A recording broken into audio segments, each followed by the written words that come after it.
I was the victim of a hostile takeover in January, but fortunately Jeff Bader arranged that I could go to Brookings Institution after my tour at the White House. So there was generosity during this takeover.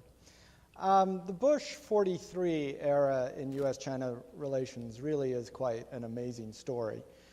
It starts with basically the EP-3 reconnaissance aircraft downing on Hainan Island, and ends with President Bush and his father attending the Olympic Games in Beijing in August of 2008. I think it is a period that will be looked at and studied a lot over time as to how we came from that EP3 incident to a very constructive relationship. Let me start by asserting that one of the things that is not understood well is President Bush's own keen understanding of the importance of China, even before he took office. I was lucky enough to be part of a small group of CIA analysts who went to Crawford, Texas, to give him his first national security briefing in August of 2000. I went into the ranch house and was immediately surprised to find 2 Cultural Revolution posters on the wall. And I turned to the governor and I said, "Governor, this does not fit with the image that you have." He looked at us and he said, "You know, the experience of going to Beijing with my father, when his father was head of the liaison office, was a profound experience in my life. And I cycled around that city and I really became keenly interested in China. And it is my experience that that was true."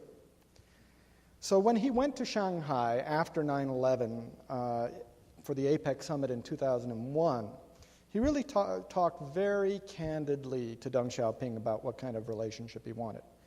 And as you may know, we came up with this formulation of a constructed, cooperative, and candid relationship. I'd like to focus for a second on that candid phrase because I think it's important. President Bush believed, as Ken was talking about, that it's very hard to achieve consensus in U.S. domestic policy on China. And that if he was going to be successful as a president in engaging China, he needed to be candid with the Chinese. He needed to be seen to be defending U.S. values in the relationship with Beijing. So what does that translate into? Well, when we went to the APEC summit in Sydney in September of 2007, the president sat down with Hu Jintao and he said, "I'm going to tell you something, President Hu, you're not going to like." We all drew our breath in. President Hu turned a little white.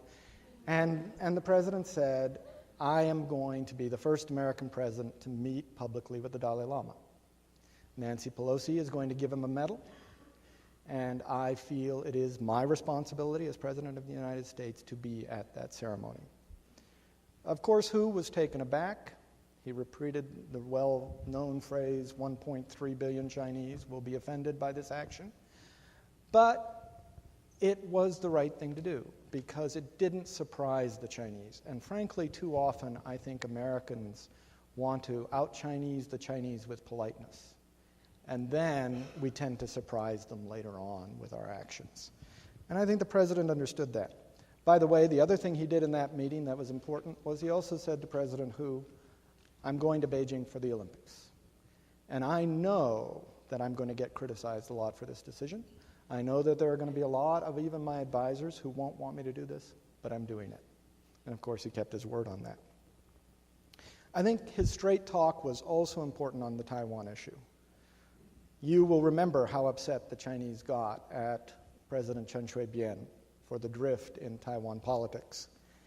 And in a meeting with Premier Wen Jiabao in December 2003, the president came up with a new formulation in cross-straits relations that said the United States would oppose any unilateral changes by either side to the status quo. I think that was the key moment in diffusing the tensions over this issue. Why? Because it was assurance to Beijing that the United States wasn't going to support Taiwan, but it was also assurance to Taiwan that we weren't going to allow military coercion of Taiwan, and I think it was quite successful. I think also presidential diplomacy by President Bush was extremely important in establishing the six-party talks as a mechanism for dealing with the North Korean problem. When he met with President Jang at the ranch at Crawford in October of 2002, he said to President Jang, we have to manage this problem together. It is not going to work if the United States tries to bilaterally deal with this issue, because we will inevitably come into conflict with the North Koreans. We need another mechanism. And from that day forward, of course, we came up with the six-party talks process, which I think had a tremendous impact. President Bush very much believed in personal diplomacy with the Chinese. Michelle Kwan was actually part of one of the most famous moments in personal diplomacy. Some of you may have been at the lunch at the White House when President Hu Jintao came in April of 2006. At that lunch, the president did something quite extraordinary. Instead of sitting with President Hu's wife, he sat at the same table with President Hu, and Michelle Kwan was at that table. Now, she knows things that she's promised never to talk about that lunch. I'm dying to make her talk about it. But it was a very candid discussion of the North Korean problem. And out of that lunch, President Hu immediately sent Tang Jia-shuen, a state counselor to North Korea, to talk to the North Koreans about the fact that President Bush was serious about a permanent peace on the peninsula. Now, before you think that I am now saying that all American diplomacy has to be done at the presidential level, I don't think that at all. And in fact, one of the innovations of the Bush era were two dialogues, the strategic economic dialogue and the senior dialogue. These were very important because one of the things we found was you really couldn't do it all in symmetry. You needed to work with the Chinese at a level just down from the president on the big issues. So Bob Zellick and then John Negroponte would spend 2 or 3 days with Dai Bingguo discussing the issues. John Negroponte even went to Dai Bingguo's home province of Guizhou for a visit as part of that process. It was very important in establishing personal ties. And I would maintain the Hank Paulson dialogue was extremely critical when we came to this current financial crisis, because he had a relationship with Wang Jishan out of that dialogue that helped to establish the communications. Okay. Let me talk about, very briefly, my greatest disappointment of the period, and that is that we did not achieve the same level of candor and cooperation in the U.S.-China military relationship that we achieved in other areas. There is plenty of blame on both sides for this problem in the relationship.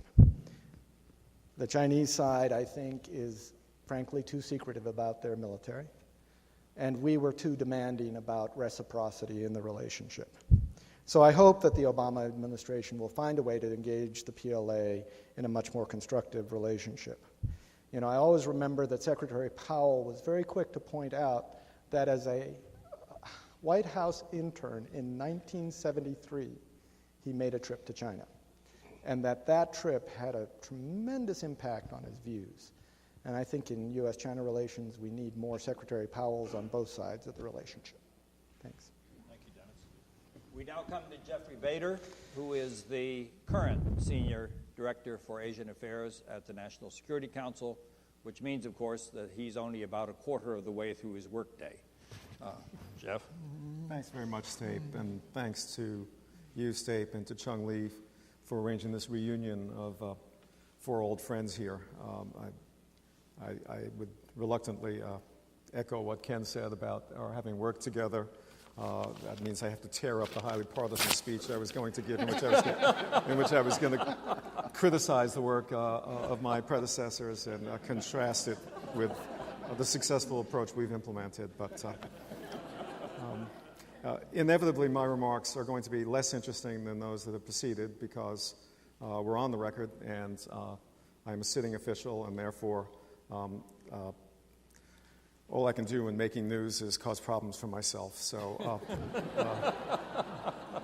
so I'll try not to commit news here today. And we also, my predecessors here had either 4 or 8 years in the White House that they're recounting accomplishments we've had 100 days, I guess 101 now. So there's not quite as lengthy a story to tell. And I won't have the same rich anecdotes that they had, because when you're still in office, the anecdotes can be slightly more newsworthy, and therefore not what I'd like to do today than they are at 8 years removed. Dennis, I only wish that at the Michelle Kwan lunch you had solved the North Korea problem. Michelle, it's your fault. Let me make a few comments about the Obama administration's approach on China, which I think reflects three things. It reflects President Obama's worldview, it reflects his attitude towards China, and reflects his personal style of diplomacy.